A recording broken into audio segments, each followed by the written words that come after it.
Hi Internet, my name is Taylor Hughes, also known as Pure Ecstasy.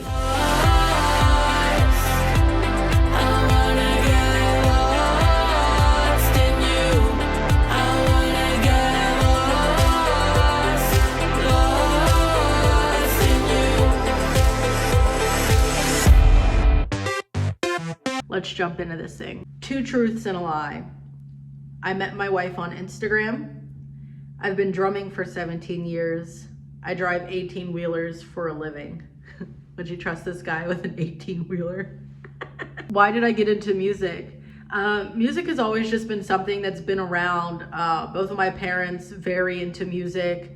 I asked for a drum set when I was 5 and they came back with a electric guitar with no amplifier. And now seeing as an adult, like, I see why they did what they did. And yeah, they eventually gave into a drum kit when I was 15, so I can't hold it against them. But what really got me into music was middle school. My best friend, her and her dad were very into going to concerts, and I remember going to like our first concerts together, and we would sit in her room all night and learn Weezer songs, The Strokes, the White Stripes. Yeah, just learning those songs on guitar. She'd play bass. A few years after that in high school, we started this like really terrible band called Junior Legal, because you're writing the name on like a mini Junior Legal pad. That's how we came up with it. The songs were terrible, but it was like one of the most exciting and fun things because that was me discovering this is what I'm going to do with the rest of my life. And I'll always remember that's what sparked it. My second job. So I work at a screen printing and design house. It's a new job for me. I'm pretty excited about it. I've done graphic design for years now, and I've never really put it at the forefront of my side hustle outside of music, even though it's my full-time hustle, but you know what I mean. It's my day job. I think the best part, let's start with the hardest part first. The hardest part about the music industry, I would just say, is money. Like, I have all the ideas in the world, but I don't have the money all the time to back up these ideas. So I really have to get creative with how I execute things and what I choose to spend money on. It would be an amazing world if money was not a factor. But the best part, I would say, is getting that email back, this thing that you've worked so hard for, or the band you really want to open up for. Any of these opportunities, like getting that email back is like getting your college acceptance letter like all over again. It's wild.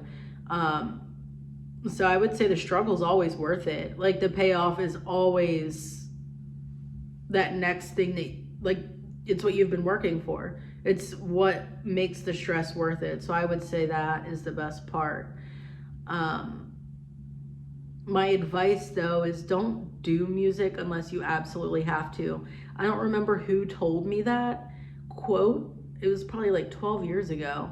I was on tour and someone had said that to me, like, you don't do this unless you absolutely have to. And I thought it was so pessimistic and, you know, just not very inspiring. But the older I got and the more I'd done music, I'm like, yeah, I totally get what this person was saying. Like, don't do it unless it's something you are absolutely called to do, because it is hard, but it's worth it if that is your calling. So I think that's probably the best advice. The craziest experience. Okay, buckle in for this.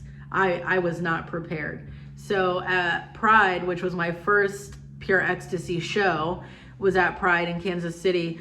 I had bras, panties, like someone's whole outfit, like shorts thrown on stage. And that was just, I was not prepared. And it was like one of the best experiences of my life. It was crazy. If I had to switch genres, because the ones that I am creating now are vanished from the planet, I would go full in dad rock. I would get my Nike Monarchs, a nice crisp pair of blue jeans, and like my favorite Metallica shirt. And I would switch back to drums and just friggin' snake arm.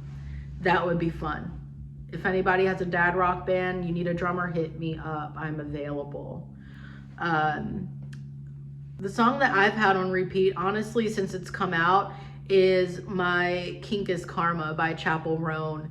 That song is so good. If you haven't heard of her, I highly suggest you check it out. Biggest celebrity musician crush, always has been, always will be, Hayley Williams. If I could tour with any band, I would choose Metric, hands down, done deal. I've been a huge fan of Metric since high school. Just seeing them evolve over the years. Emily's side projects, like I've been inspired by them and her specifically for years now. So I would drop everything and go and tour with them. And eventually, hopefully by the last show, I would be able to actually talk to them because I'd be terrified. My favorite song that I've released so far is Shadow. I feel like that was like a big turning point in my writing and the sounds and textures that I choose to use. But also the lyrics, it's just very, very authentic to how I actually think and feel. And if you know me, I'm a big overthinker, overanalyzer. Like, this thing is always going at 100 miles an hour. So anxiety is something I deal with all the time. And that was the first time I was able to put pen to paper and like really visualize, hey, this is how anxiety hits me. Like, I really do feel like I'm fighting with myself a lot of the time. So I would say, because it's so personal, that has to be my favorite one so far. Say one thing that I'd love to see fans do more of to help push music is not only share, which a lot of you do, and I'm like uber appreciative. Like, it helps so much, and it also just makes me really happy to see you like it enough to share it with the people you love. But buying merch helps so much. Like, I'm an independently funded artist, so buying merch really helps me continue to tour and record music and do all these fun things so I can come and meet everyone. If I were to start my music career again, I think the only thing I would have done is start singing earlier. And I remember my mom always saying, like, you should learn to sing, because she's an amazing singer. And I was like, I don't have the voice you have. Like, I'm sticking the drums, this is it, this is what I do. I wish that I would have just like taken the time and look at myself and be like, you can do this, you can write songs on your own, you can get up on a stage by yourself, you were fully capable. But it just really took me during the pandemic, having that time alone and without a band really, to look inward and to create pure ecstasy. So really, I have no regrets about any of the stuff that I've done in the past that I've taken to get here, but I do wish that I would have believed in myself a little earlier and started singing, because it'd be a lot easier now, because your girl's been playing catch up.